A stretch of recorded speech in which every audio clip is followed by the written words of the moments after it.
Eric Edwards, My Story, Part 17. Uh, in my last time I was, uh,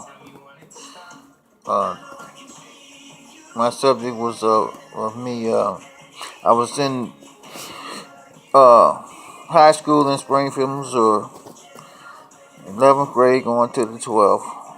So that first summer after the 11th grade, all right, that would have been a period where I didn't. The first time that I didn't have to ride to Springfield on the bus because I was already there, and had finished out the 11th grade, and it was the summer of my senior year, and had some few friends I had gathered over the years down there. One of them was Gene High.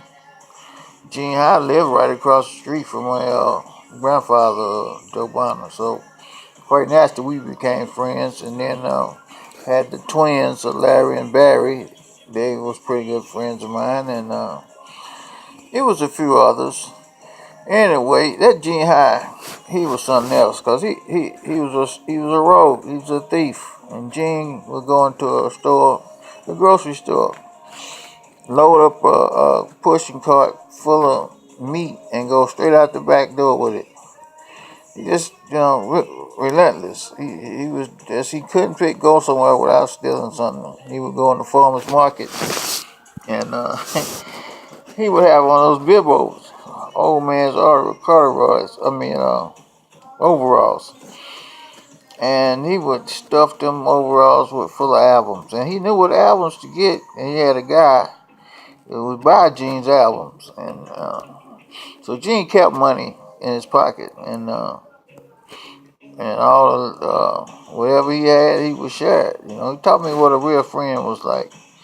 One summer, they had a fair. They used to come to town in the summer, and this one particular night, we all went to the fair. I'll never forget it. We was walking, and we walked to the fairgrounds, and it was quite a piece from the neighborhood we lived in, and but it wasn't that much of a walk for us. Anyway, we crossed over some railroad tracks, and we went down off of the trestle there and down to the street, and it was actually a viaduct, like, and you go down that viaduct to the street, which led to the fairgrounds. When we go over these tracks. We had to hop a couple of trains, and then we went down, and we was on the street, and all of a sudden we hear some help, help, somebody please help me, and we all stopped, and we was looking, and I saw this boy. He was hanging up over the guardrail, where under the viaduct, and I said, "Come on, y'all, let's go help him." And wouldn't nobody move. I said, "Come on, man, y'all, let's go up here and help this boy." And I said, "Gene, man, go call the ambulance." And I ran up the hill to the viaduct. When I got up there, this kid, his name was Mark Brown, never forget. By then he was laying on the ground. He said, "Please, somebody help me." I said, "What's wrong, Mark?" He said, my legs is gone." When I got up to him, I couldn't believe it, man. I actually saw nothing but shredded. His legs were shredded off. It was just strings of meat, and clothes all mixed together, and blood.